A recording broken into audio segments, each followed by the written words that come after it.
This video shows you how to carry out a scan to determine the energy for data collection of a SAD or MAD experiment on the Proxima 1 beamline. First, you need to determine whether your element for phasing is present in the crystal. To do this, once you are centered on the crystal, in the Proxima 1 menu, click on Ketek GUI. A window will open. In the vertical window of MXCube, set the energy to be higher than the absorption edge of any element that may be present in your sample.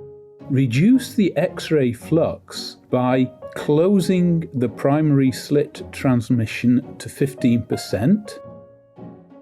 Tick the box and further reduce using the filter transmission to around 10%.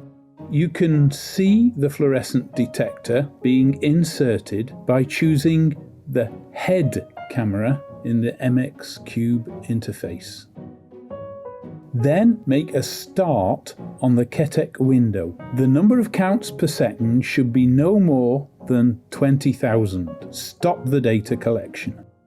If the count rate is too high or too low, adjust the transmission with the primary slits. Start and stop again to check the revised count rate. You can click on the different peaks in the spectrum to determine which elements are present. The different elemental lines are displayed in the GUI. You can also zoom in.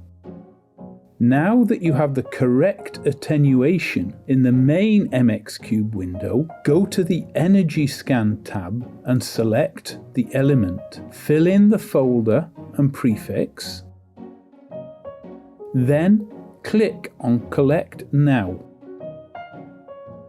Once the scan is complete, the recommended peak, inflection and remote energies are displayed.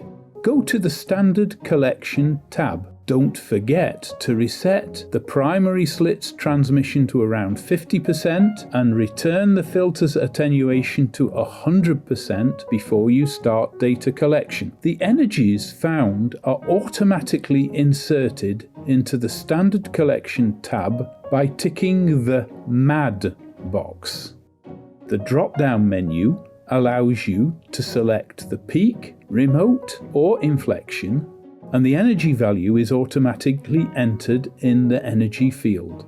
Once all the fields have been filled in, you can click on Collect Now to start your MAD or SAD data collection.